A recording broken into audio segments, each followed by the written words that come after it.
Well, Jason, thank you Yeah, for joining. Um, absolutely. you and I are going to have a little chat today about, I think, something that's long overdue in our industry, actually, which is how the heck do you design climbing walls for your gym? Whether it's your first gym or your 10th gym, how Yeah. do you design the walls? What does that process look like? And less so about like how do you design the walls and pick the angles, while that stuff I'm sure we'll touch on, but more like the process of designing your walls inside of your space as you're moving through the process of leasing a space and architecting a space and engineering a space. So that's going to be the focus today. Do you want to quickly sort of introduce yourself? What's your background? You picked up a broom at Eldo a bunch of years ago. How did you get to Pretty where much, you yeah. are today? Yeah, so actually, I got introduced to the climbing industry when I was 15 years old. And I managed a climbing wall at a rec center that was built in my hometown. And that's how I kind of got into it. And reading the climbing magazines and whatever, it kind of drew me to Boulder. So I wanted to go to the Mecca where all that's happening. And throughout the years, I was a route setter. I worked at climbing gym, front desk, so I kind of get that. I started building climbing walls, so I did that for about 5 or 6 years. Led manufacturing, and then ultimately led design for Eldorado climbing walls for about 7 years. So since then, and then through that process, I got increasingly, I guess, more interested in the intersection between the financial models that people were doing and the actual design itself. So I ended up creating Redpoint to kind of bridge that gap between early financial planning of their business and design. So we come in early stage to meet with founders to make sure that what they're designing is actually supporting their business model. Yeah, that makes a ton of sense. Before we dive into some of the details around, well, what the heck does that look like and what do you mean? I think it's important to sort of set the stage of the industry, right? I mean, even 5 years ago, this may have made a little bit less sense. Is the industry mature enough for it, or Yeah. people thinking in sophisticated ways about the business? So the climbing industry is still actually somewhat young, but it's rapidly evolved, right? There's hundreds and hundreds of commercial gyms just in North Yeah. America alone, let alone globally. Growth is continuing. Um, in 2025, I think generally the consensus, globally has been that the growth is still there, but revenue has softened a little bit. Yeah. And obviously opening these things has always been a huge undertaking. Mm-hmm. We're not talking about opening a CrossFit box where you need, 2,500 square feet and $5,000 worth of rogue equipment or whatever. We're talking about 6 to 7 figures, like, regularly. Comment. Yeah. Yeah. Yeah. And over the last, specifically since COVID, construction costs have risen. The current Mm-hmm. economic climate with tariffs and import issues are causing all kinds of additional challenges with all of my clients, whether I'm talking to my clients in Australia, Uganda, or here in the US. Right. So, the margin for error in new gym development is tighter than ever. And that includes, I think, to your point of financial models, the risk Yeah. associated with lending and debt and Right. taking on loans and investors, because the cost to build these things is pretty big. So just to kick us off, I've got a couple sort of like quick questions for you. Mm-hmm. You've been doing this forever. How has your perception of risk in gym development changed over the past few years? Like, as you think about it, like what has changed over the past few years in developing gyms? Well, I mean, a lot has changed. I mean, as we've seen with bigger money getting involved in multi-gym operators, that Yeah. has been a huge shift in the last 5 years. But when I got involved, I mean, there were probably less than 100 gyms in the United States at that Yeah. time. And I would say the biggest challenge at that time was, just getting it built, getting funding, getting things built. Insurance was always a big question mark, right? I think the shift now, the risk is largely, to your point about the margin of error, the operational side. It's getting increasingly more difficult to open a gym in a city that has another gym and set yourself apart, right? Right. And so much ego goes into design. And I'm just going to say that out front, and a little less focus on the overall retention and how your business is set up for retention, because that's really where the revenue is. So I think the risk has actually shifted upstream more in early planning than it is on the construction side. It was always So getting the door open. Now it's now it's more the plan, like the overall Yeah, game plan. yeah. So as it comes to that plan, I agree. I think some of those pressures have moved upstream, whereas before it was sort of like, well, what happens when we get this frickin' thing open, right? Yeah. And now, like the things that I'm dealing with in financial modeling, business planning, finding lenders, real estate, yada yada yada, a lot of those pressures are moving up front. Yeah. What pressures do you think are impacting projects the most today? Well, I think it's like an overall stack. You mentioned a bunch of them, right? Like construction costs going up. Costs in general are going up. With that happening, I don't think that, and maybe you tell me if you're seeing it, but I don't think rents are softening. So it's not costing less to lease a building. It's just costing more to And build. more importantly, what I am seeing in some areas, we're seeing rent come down because since COVID, there's been a whole shift in like how companies are thinking about, do they need offices, do they need big warehouses or whatever. And so Right. it seems like there's product on the market, if that makes sense. It's become a little easier to find some product on the market. But what I am finding is that both lenders on the capital side and landlords, if you're doing a lease situation, are getting very squirrely. Like they're way more picky about who they're lending to and who they're leasing to than previously. And so I haven't seen a massive jump in rent necessarily, but I have seen a pretty big jump in the types of negotiations that my clients are having to engage in with both lenders as well as landlords, just being a little more involved. And those stakeholders are going a little harder in the paint to protect their perceived downside risk. Whether that downside risk is real or not, we could debate, but like they perceive it and they're going harder in the paint on it. So do you think that founders, and maybe founders isn't the right word to use. I think certainly what we'll talk about today is really useful for people that may be opening their first gym, but I think it's equally as important for movements next 6 gyms or whatever, right? Do you think that owners and operators are entering the market more prepared or more exposed than they were before? Well, I think both, actually. I think they're much more informed, right? There's so much data that exists now compared to 10 years ago. There are models that exist. I mean, you do a lot of that with Rise Above. Yeah.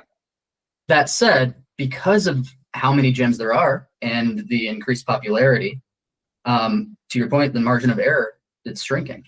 And so on the financial side, planning, execution, and overall, I would say membership retention, that's key to success. And if those things aren't being considered up front and early, it's really hard to correct that course down the road. And I think we're seeing more and more that I would say climbing gyms are being overbuilt. What do you mean by that? Say more.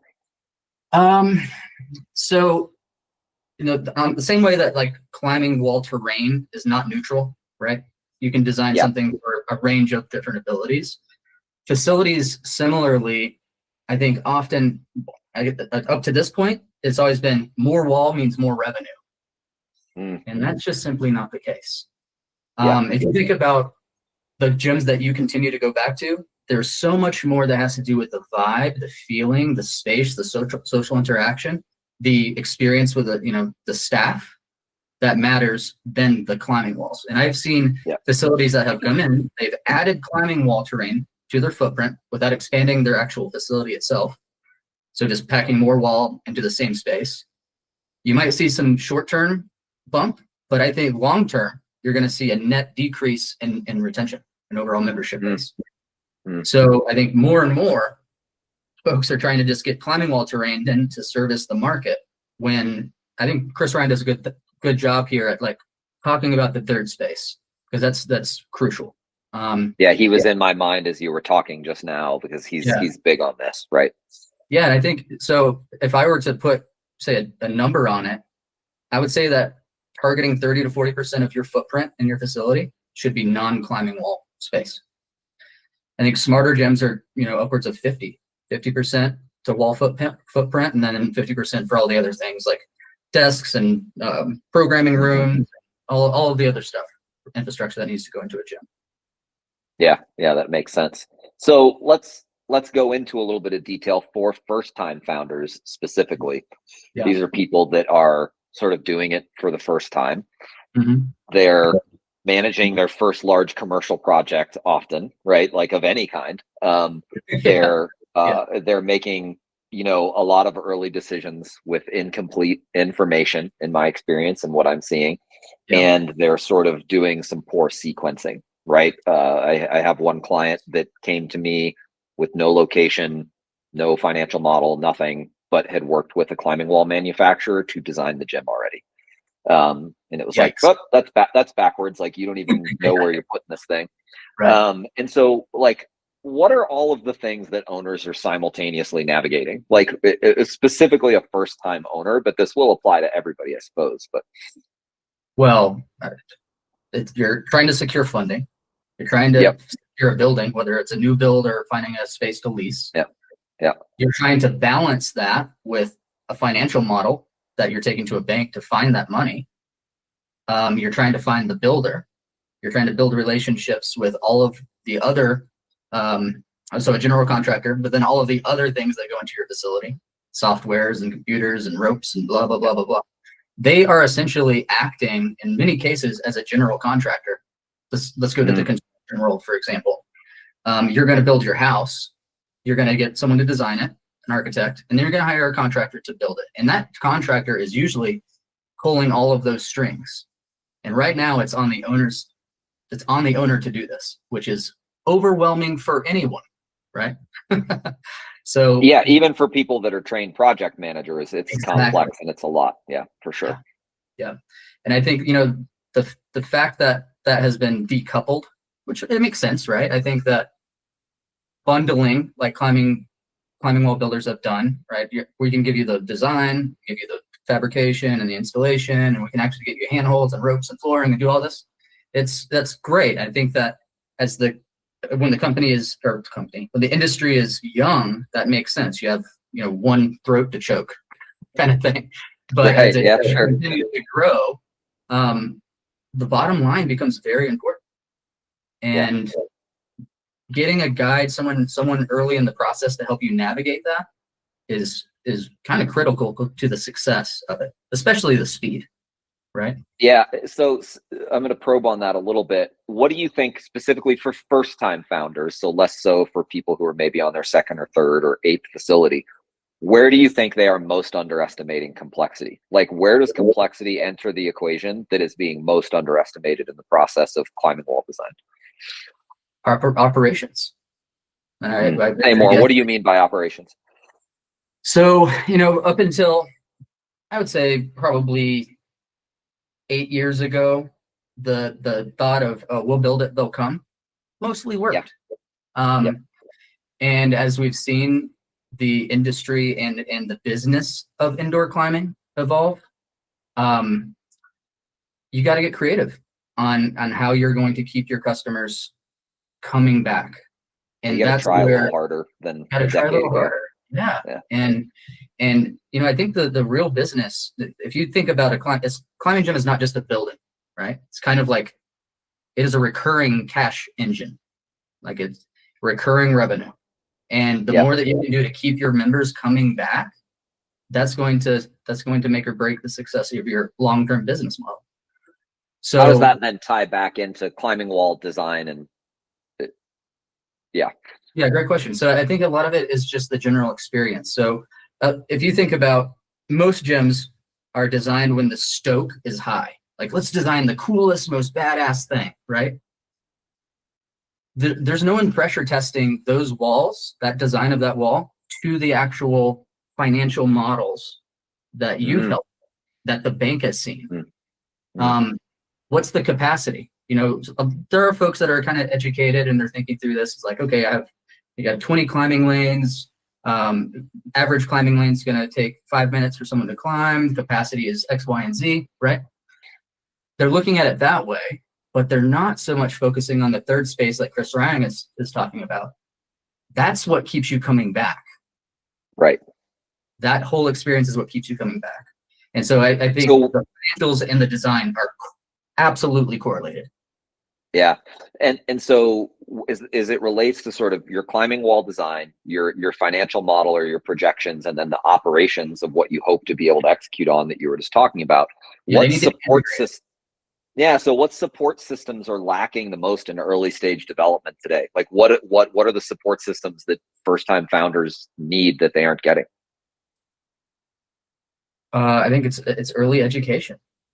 To your Okay. point, it's I think both myself and Redpoint, what you're doing with Rise Above, what Chris Ryan is doing, these are all early stage conversations, Yeah. right? And it's the marriage of all of those things coming together: the business modeling, Yeah. the financial modeling, the wall design supporting that model, the building itself and the cost of construction supporting the overall financial model. All of that has to come up at the very beginning, early, because Mhm. those decisions completely follow. Like, it might not show up in the construction phase, but it'll show up 3 years down the road when your members Right. are dipping, right? So you're talking a little bit about a pattern here of, yes, we have to design a climbing wall, but like there's sort of systems, right? Yeah. So I guess my question would be, we're talking about development issues that arise early, and you're talking about early education. So let's Yep. do a little bit of education here. Where do Sure. the development issues originate from? Super early on, like where are the development issues that pop up that people aren't thinking about? Where do those originate from? So your bank is going to lend you money based on a revenue, an ROI, right? Yeah. You've had these conversations with your bank. You've had the conversations with a lot of times a wall builder, just one that you've started talking to because you decided that you want to build with some wall builder. Yeah. The thing that's not happening right now is the wall builders are not actually looking at your financial plan, right? So the system is therein broken. Like, you've designed throughput numbers for a wall that hasn't actually been pressure tested against one another. Mm. And that is the structural problem. And I think that's what we're trying to educate on here today, is how Yeah. control of the design is control of the cash. Yeah. And so what are the development issues that put a burden on cash that come up if things aren't, because we're talking about sort of coordination and sequencing here, right? A Yeah, little bit. And absolutely. so like things that jump out for me, for example, are like HVAC, duct work, structural loading, permitting Yeah. delays. What are some other things? Like what are some of these fundamental development issues that pop up really early that can create delays, scope You're creep, talking etc.? specifically on the design related side as climbing walls Yeah, go into. that's right. Yeah. So yeah, I think you're talking about lease negotiation, right? Is there a clause in your lease that says that you cannot attach to the building structure? That's going to drive a lot of cost. In what way? What happens if that's in a lease? So if that's in a lease, you're going to have a freestanding climbing wall. It's going to have to Okay. support And what does itself. that mean? So that means that you're going to have a steel structure, substructure that is essentially freestanding. It's not touching anything in the building. That is supporting the wall skin, and it has to be completely independent of other structure. So the cost of steel goes down if you're able to brace that steel back to something, right? Mm. So just think, having this thing support at the top and bottom only versus braced here, going back to a building structure. The size of this member can go down the more connection points it has. The fewer connection points, the larger it has to be. So when you have these facilities that are, going into an existing building that you cannot touch, the increase in steel costs could be upwards of like 25 to 30%. And that's a conversation that you can have right at the gate. When you go into see a building, you walk through with your agent. It's like, can I attach to this building? No. Well, probably need to go to a different building. Because that's going to really drive your numbers, right? Yep. So And that's going to create, capital gaps in your working capital, all kinds of challenges. I've personally been part of a build where the slab was not looked at. We didn't have signed off engineering drawings for the building. Yeah. And turns out that the slab was not as thick as we thought it was, the concrete slab. And our structural engineer then was like, yeah, you can't put these on this concrete slab. So we basically had to cut a hole in the roof, cut a bunch of holes in the slab, which we then learned there was heat moss under the slab, which is not stable.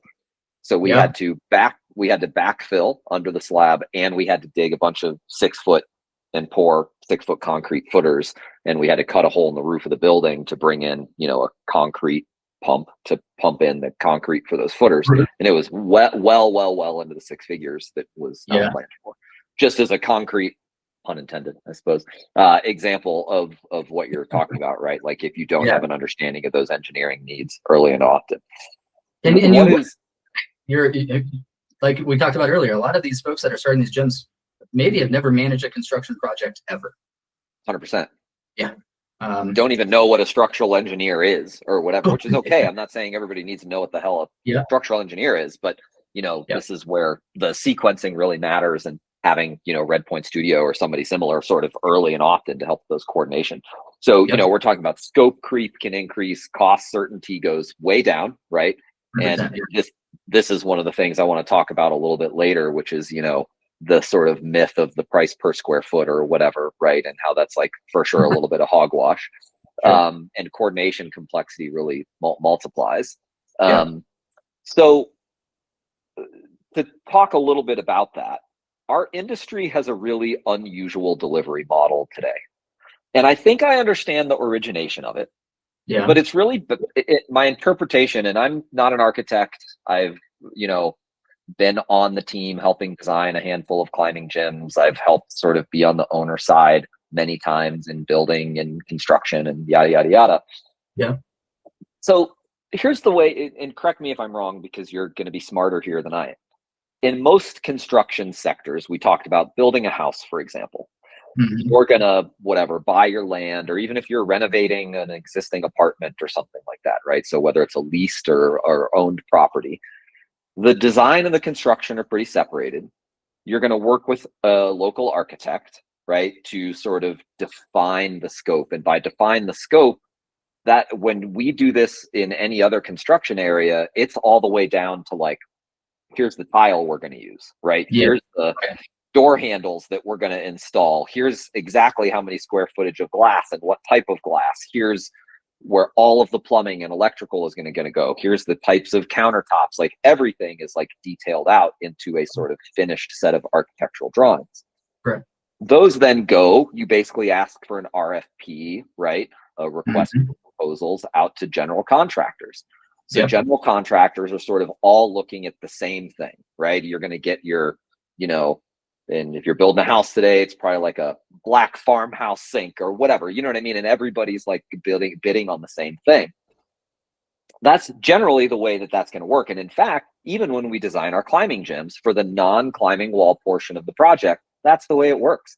We work with sometimes a designer first, like Chris Ryan, who then hands things off to a local architect to make sure everything is sort of signed off appropriately locally. And then that goes out to GCs, and they go talk to their subs and figure out who can we get bids from for electrical and plumbing and drywall and yada, yada, yada. Yeah. But then for climbing gyms, we do this like weird backwards version with climbing walls, where effectively, if we were to continue with that metaphor, you don't work with an architect. You go to the general contractor and you say, hey, help me design my building. And if you're lucky, that general contractor has somebody that can help you design your building, right? But they work for the general contractor, whose incentive is to effectively sell you a general contracting bid at the highest price possible, right? Yeah, that's essentially the inherent motivation, right? And so it's weird, and then you go, well, I wonder what Walltopia could do. I've talked to Eldo, or I've talked to Maverick, or whatever. We all know the names of the builders. Yeah. But you can't get an apples to apples comparison, because that group is telling you what the design of your climbing walls should be. Yep. No, you're right. I like misdescribing that? Yeah, it's like very backwards, right? 100% on point. Yeah. And I think I understand the origin, which is, well, somebody's got to design these frickin' climbing walls. Well, who makes the most sense to do it? Probably the people that are building and installing them. Yeah. But now that the industry, we talked about the maturity of the industry previously, it feels to me like it makes a lot of sense to start to decouple those things. I would agree. So does that feel right as to why the sort of Right, bundled yeah. delivery kind of became the norm? Yes, and I think, you know, as we've So already what are the discussed, risks? What are the risks? the risks of not Yeah. decoupling. Well, what's happening today, I think the system, I know I'm not putting any onus on wall builders, right? If the system is broken, that Yeah, sure, the totally. wall Yeah. builder is Yeah, I incentivized. don't think this is like a problem with wall builder A or B. I don't think that's like Yeah, the issue. They're just doing the thing that the industry has decided is the norm. Yeah. exactly. They are incentivized to I got to be careful saying this, but they are kind of the system isn't incentivized to put as much wall in as possible, right? Yeah. And with the belief that more wall equals more revenue, that's the biggest risk. I mean, I'm painting a picture there, right? Where Yeah, totally. if you were going to define a layout far before you even Yeah. select a builder, you have a layout that you've vetted, you know, supports your business model.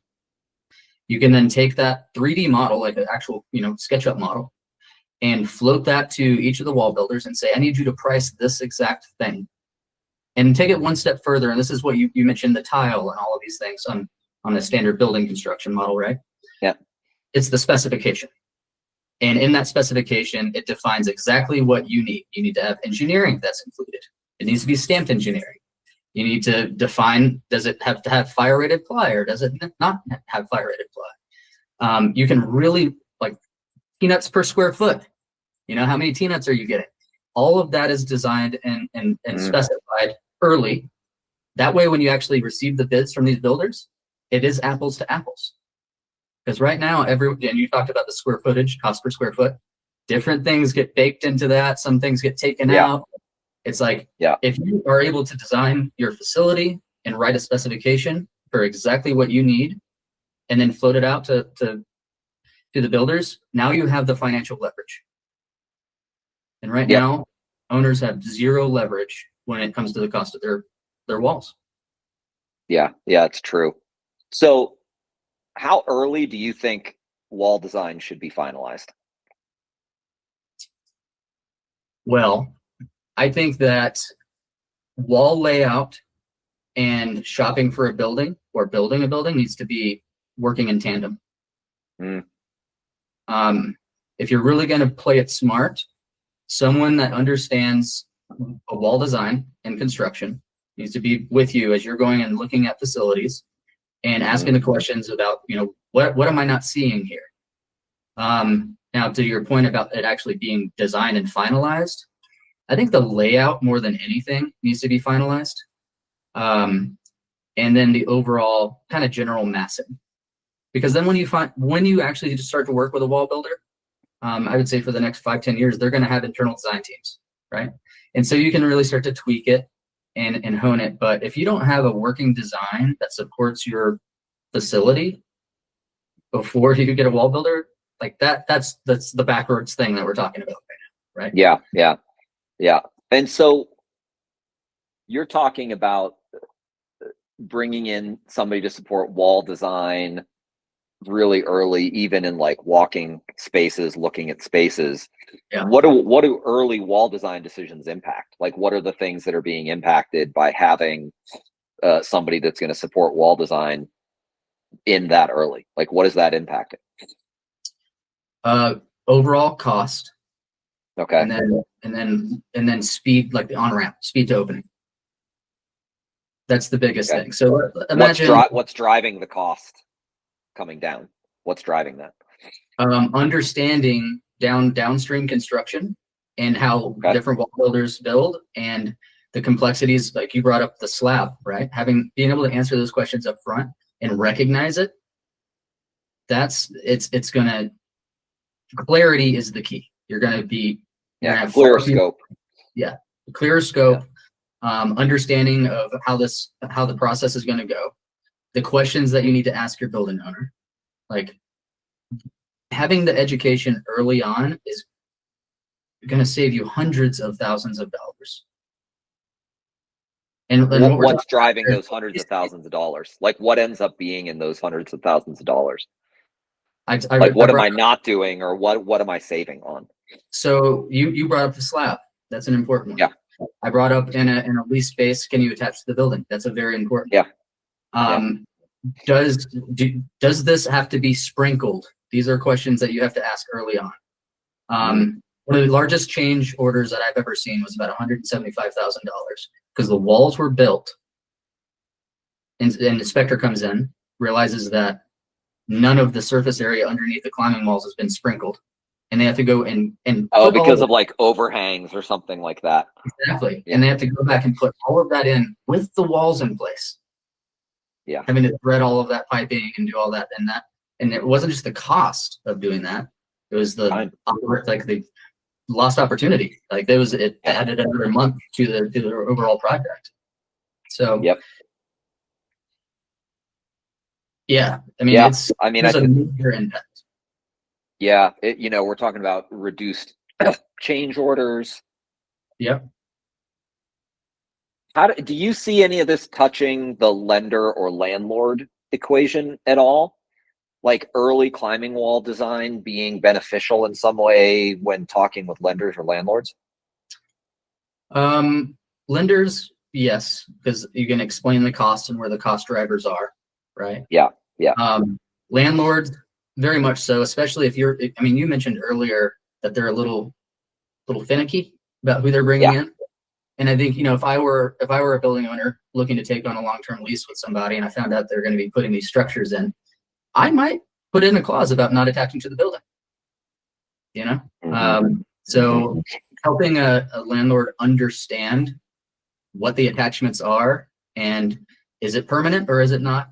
I think that could be helpful in early negotiation. Yeah. So I want to circle back to something that you said earlier. It sounds like what we're talking about here is like the climbing gym industry should probably consider adopting a more traditional construction model, right? Where you have not only your space, but also the climbing walls designed within whatever, probably 10 to 20% of like final design, including all the specs that you mentioned. How many peanuts per square feet do I need? I've got to run fire suppression behind the walls or whatever, right? So that you're getting those sort of apples to apples comparisons when you do go talk to Walltopia and Vertical Solutions and Entrepreneur and whoever else is out there, right? Yeah. But one of the things I want to touch back on is you said a couple times like wall square footage, right? Mm-hmm. It's a huge capital cost, and more wall does not necessarily equal a better gym. Personally, when I'm talking to my clients, my little bit of a finger in the wind here as I say, look, for rope walls, anything over 30, 35 feet is just ego. Like, and if you've got 35-foot tall climbing walls, people are going to be psyched, like, look, I climb at a gym that has like 45+ foot tall walls and it's great, but like, I don't really care. Like, I don't go there because of that. I actually go because it's close to my house. And so that's one example, I think, of like, look, like, popping, if you're going to pop the roof or if you're looking for spaces, like, do you really need 50 feet clear? Like, does that really matter? It's an enormous cost per square footage to get from 35 to 50 and whatever the footprint of that wall is. So I guess my question for you is, and this also would relate to the sort of square footage footprint to climbing wall square footage. So whether that's in height or just in density. And sometimes it's a mix of both, depending on, what we're doing. For a while there, we saw gyms building like 19-foot tall bouldering walls and stuff like that. It's like, man, like, not only is that dangerous, you just don't need much more than like 14 feet, Yeah. So my question, I guess, is like, what are successful projects and gyms balancing? Like, what are the things that they're balancing when they're making these decisions? Whether it's the size of the space, whether it's the, how much climbing wall, et cetera, et cetera. What is in the mix there? Yeah, well, I think the same way that you're looking at cost of climbing wall per square foot, like look at the cost of the build, and that this information is out there. Folks like LCAP have it. The cost per square foot of the overall construction versus the revenue per square foot. But what you're trying to balance mostly is having enough linear footage of climbing wall, meaning it's going to be split into climbing lanes, right? With enough varied experience that has a decent blank canvas for route setting. and then space for the social interaction that occurs. And then there's the whole bit about culture, and creating this culture. And from an overall experience, as you're designing an experience for your customer, that's what you're balancing at the same time. And I think more often than not, the new founder is leaning heavy on the climbing wall side, the look, the big, like what's going to look great on Instagram versus the overall experience for you. Like, what gym are you going to? You said it's the closest one near your place. What was the experience like? Is that going to keep you coming back? That has nothing to do with how big your wall is or how much square footage you have in your facility. It's marrying all those things at the same time. Yeah. Just to speak a little bit about some of my experiences and some of my clients on stuff like this as it relates to operations, the revenue model, the market research that we've done, and the climbing wall design specifically. Ignore where's the front desk going to go or how big is your locker room or any of those other things that also matter. Yeah. I've seen a lot of climbing gyms be designed that are not really supporting the actual business model, that are not supporting, if 80% of your terrain is extremely steep and advanced, but you're in a suburban area that's mostly families and kids and non-experienced climbers, you're making a mistake, right? And the experience is not going to be great for your customers. Now, you obviously have to balance that with, if you do a good job, you will develop advanced climbers and they will want something to climb on. So you don't want to build a full beginner gym that then, once people have been members at your gym for 2 years, they're like, I need to go to the competitor because they have, a kilter board and steep terrain or whatever the thing is, right? But those kinds of decisions, I think, are being lost a little bit as well, including everything from, how are we making a member experience that fits our brand? And I think there's some real marketing and brand benefits of early design clarity that I'm always pushing my clients for. And globally, to get on my soapbox for a minute, I think one of the things that needs to happen in our industry is we have to stop building facilities that are trying to be everything to everyone. Yes. Yeah. Because what you actually end up being, in the gym that I go to is one of these gyms. It's 50,000 square feet. They're trying to be everything to everyone. And as a result, everything is kind of meh. Like none of it is done super well. You know what I mean? I mean, it is inarguably a nice climbing gym. Like, I would be lying if I told you it was not a nice climbing gym. It is a nice climbing gym. But there's nothing about it that's particularly remarkable other than just maybe the grandeur of like how big it is, But other than that, it's like, whatever, route setting's okay, fitness area is all right, like rope area is crowded and weird, whatever. Do you know what I mean? None of it is like, wow, this was designed for this purpose. Whereas when you go to, I think, some of the businesses, even if we look outside of the climbing industry, that are saying we can be the best in the world at this thing. And we're going to design our facility around that. And it's okay. I always think of my friend's GP81 in Brooklyn, right? It's a very scrappy little, like kind of hardcore boulderer, outdoor climber bouldering gym in Brooklyn, right? And they don't have ropes. It's not a very particularly nice gym. Sorry, Cliff and Julian, if you're watching, I think they know that. Like, it's not beautiful. It's not some like impressive, like, architectural feat when you walk in. It's very basic. They've got slab 30, 40, 60. Like, and if you're a boulderer, you hear that, you go, damn, that sounds sick. That's what I want, And so those guys have really said, here's what we can be the best at. We're going to focus hard on sort of outdoor centric route setting and just like a bouldering experience that is really for people that love bouldering. And that's what they do. And last time I checked, like, you're not even allowed to have kids there. If you're like under 14, you're like not allowed in the gym, And it's like, that's a decision. And I'm not saying I agree with it or disagree with it. I'm just saying they're making a decision about the kind of business they want to be. They have designed their entire business around it.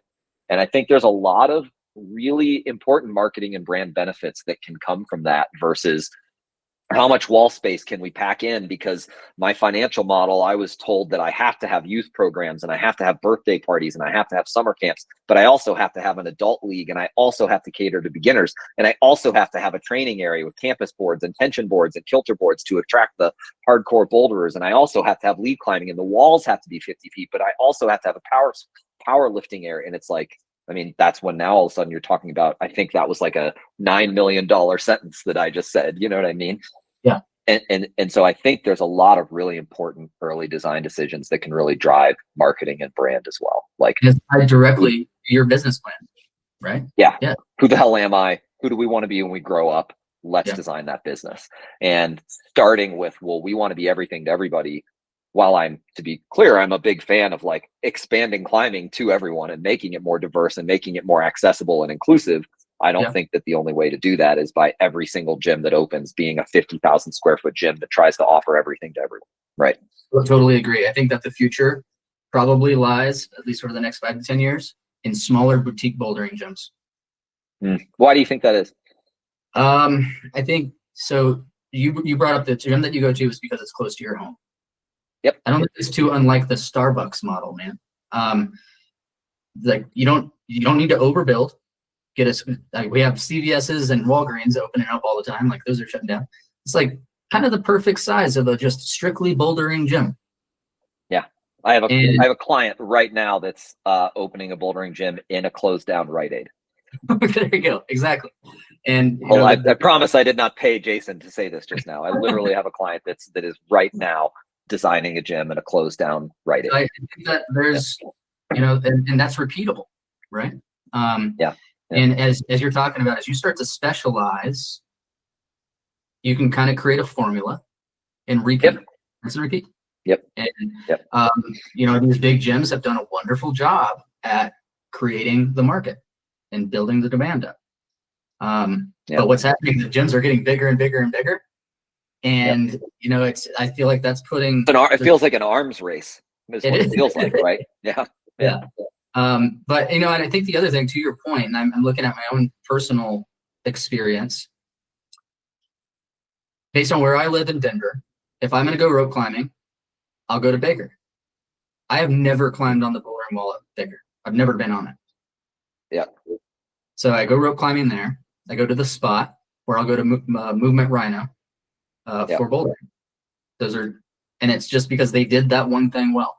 And I'm happy to have 2 gym memberships because I want to do 2 different experiences. And again, that's just me. But I think that does say something to how much money did Baker spend on that bouldering area?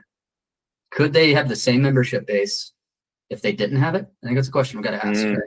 Right? Yeah, it's interesting. It's an interesting thought.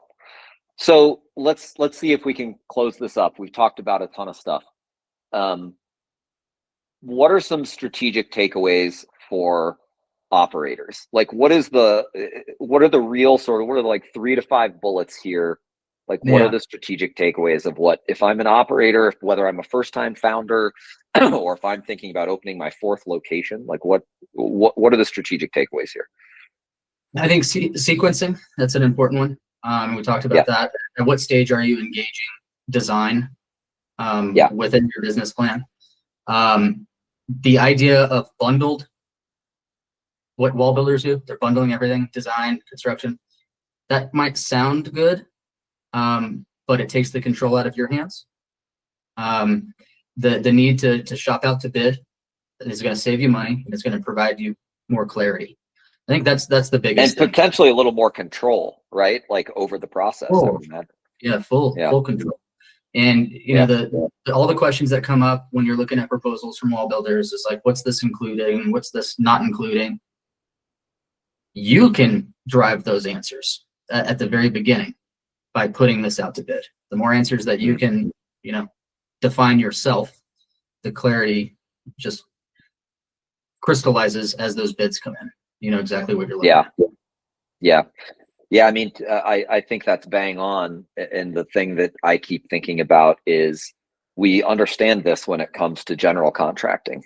Like it makes perfect sense. Like I don't think there's anybody that would say, I'm going to ask a general contractor to design my business, and then I'm just going to go ask 12 different general contractors in my town to design my gym for me. Like, everybody kind of understands, I'd be psycho. Why would I do that? Like, I'm going to work with an architect. I'm going to, design the building and then ask all those 12 general contractors to bid on the thing that I want. And then it's just like, for whatever reason, that same logic doesn't transfer over to the climbing wall portion of the business, which is, I'm not going to say always a larger expense than your general contracting bill, but it's sometimes close and sometimes more, depending on the state of the building. Yeah, it's definitely number two. Yeah, it's definitely number two for sure. Yeah, yeah, and sometimes a close race for number one. I think that the other thing I would like to just bring up is, after running design at Eldorado, I experienced this. Yep. The owners are in need of this. So they go in and select the wall builder because most often they trust the sales rep, right? And they're actually seeking guidance early on to answer all of these questions. So it is kind of happening, but informally. And so the overall sales cycle for a wall builder is upwards of like 2 years. Yeah. And they're incentivized to try to land the job, right, by simply taking the onus off of them and having a third-party support system, along someone planning your financials, having these conversations early on. I got a feeling that the overall duration to on-ramp to open a door is going to get decreased because of that. And so I can tell you anecdotally, and I think it was CWA that released a couple years ago that the average time to get your gym open was like 24 months in North America, which feels believable to me. But I can tell you, I have a client right now, this Rite Aid client, that the walls are now sort of first pass designed. We are through underwriting with lenders. We are in the process of negotiating the final details of the lease, and we suspect that construction, assuming all of those things happen, right? We expect that construction can start pretty early this spring, right? Maybe April or something like that. And the date today is whatever, almost end of February, right? So maybe 30 days out or something from starting construction. Construction probably take 4 months, 5 months ish. We're not talking about a huge gym. And so we're talking about a sub 1 year. I started working with this client. Maybe we signed a contract around Christmas. So we've been at it for 60 days, and we think, assuming we can thread the needles, we'll be open in 9 months or less. Yeah. Well, let me ask you this. So I think, because you're helping him do this, at what stage would it have made sense, in your opinion, for a third-party designer to come in and help with the overall game plan? Well, we brought somebody in pretty early, so that's part of why we are moving faster, is because we brought someone in pretty early. And so that has been really helpful. But I would probably agree with what you said, which is the second you start looking at buildings, have someone, it could be me, it could be a buddy of yours that understands construction, it could be Jason from Redpoint, it could be somebody from the climbing wall, team, if you want to go that route. Right. Have someone, Chris Ryan, anybody. There are resources out there for this, right? Yeah. To have someone involved so that you don't get yourself into the situations that you're talking about. But the thing that I will say is that I think I agree that timeline can be significantly compressed by essentially bringing in expertise that you just don't have as a first time founder, or sometimes even second or third time founder. It can be significantly compressed. Costs money to hire these people, to pay Chris or pay you or hire me or whatever. But I know for a fact all of my clients would say 100% worth it. Like, I would not go back and change that, because things have just gone, a lot smoother as a result. But I agree. I think it's as early as possible, for sure. So imagine that. Imagine if you had a wall design for your facility for the Rite Aid. Yeah. And you can then shop that design out to the builders. And one of the question marks is, can you finish this by May? So you're not only looking at the price, but you're looking at the lead time. Yeah. And if we're being honest, all walls kind of look the same now. Like, sure, I think VS really separates themselves visually, and that's wonderful. I think that should happen. But it's really time and cost. Yeah. If we're being honest. Yeah, totally. Well, and to talk about how that touches on the financial side of it, lender risk, et cetera, again, with sequencing, and unfortunately, something that I tell my clients all the time is like, you're just going to be caught in a lot of these gray spaces and you're pushing on a bunch of things at the same time. And then, eventually one of them tips and everything else sort of falls into place. Sure. But, lease negotiations are a huge one. When is rent going to turn on? Yeah. And it's like, if rent's going to turn on in June, but then your climbing wall manufacturer tells you we're not going to be done until September. Now you're paying rent for 3 or 4 months with the gym that's not even open yet. So being able to coordinate those things early helps you understand the financial impact. And that doesn't mean, by the way, that your climbing wall has to be built before rent turns on. You can still be successful. It's just how much capital runway do you then need in order to pay that rent when you've got no income? It can also be with lenders as well. When do you have to start paying your lenders back? Right? If you take on an SBA loan, which a lot of first-time founders are doing, when does your debt financing turn on? I mean, that's like, huge. well, if you're not creating any income, you don't have that control right now with the way that the current model is set up. The moment that you decouple that, take design out of build, the control is now in your hands, and you have leverage. Yeah, and that's right. Yeah.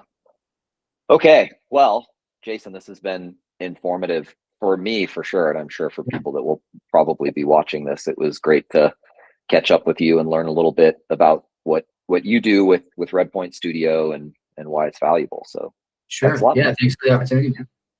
Yeah, no problem.